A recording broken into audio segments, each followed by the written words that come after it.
Hi, இன்றைக்கி ஒரு சிம்பிளான கல்யாண கேசரி எப்படி செய்யறதுன்னு பார்க்கலாம் வாங்க.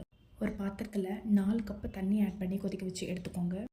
அதே கப்பில் 1/2 கப்பு எண்ணெய், 2 ஸ்பூன் நெய் சேர்த்துட்டு 1 கப் ரவையை சேர்த்து நல்லா வறுத்து எடுத்துக்கோங்க. கொதிக்க வச்ச தண்ணியை கொஞ்சம் கொஞ்சமாக ஆட் பண்ணி கட்டி இல்லாமல் கலந்து விட்டுருங்க. கட்டி இல்லாமல் கலந்து விட்டதுக்கப்புறமா ஒரு 2 மினிட்ஸ் மூடி போட்டு ரவா வேகிற வரைக்கும் நல்லா வேக வச்சு எடுத்துக்கோங்க. கூடவே 2 ஏலக்காவை தட்டி சேர்த்துக்கலாம். நல்லா ரவா வெந்ததுக்கு அப்புறமா ஃபுட் கலர் நான் ஆட் பண்ணியிருக்கேன். உங்களுக்கு வேணான்னா இதை ஸ்கிப் பண்ணிடலாம்.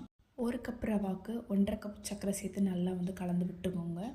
இதோட நெய்யில் வறுத்த முந்திரி, திராட்சை எல்லாத்தையும் சேர்த்து நல்லா கலந்து விட்டுட்டு கேஸ் ஆஃப் பண்ணிவிட்டு மூடி போட்டு ஒரு 10 மினிட்ஸ் கழித்து நீங்கள் ஓப்பன் பண்ணி பார்த்தீங்க அப்படின்னா சூப்பரான கல்யாண கேசரி ரெடி. இதை நீங்கள் சூடாகவும் சர்வ் பண்ணலாம், ஆறுனதுக்கு அப்புறமா சர்வ் பண்ணலாம். டெக்ஸ்சர் மாறாமல் அப்படி இருக்கும். இந்த வீடியோ உங்களுக்கு பிடிச்சிருந்தா லைக் பண்ணுங்கள்.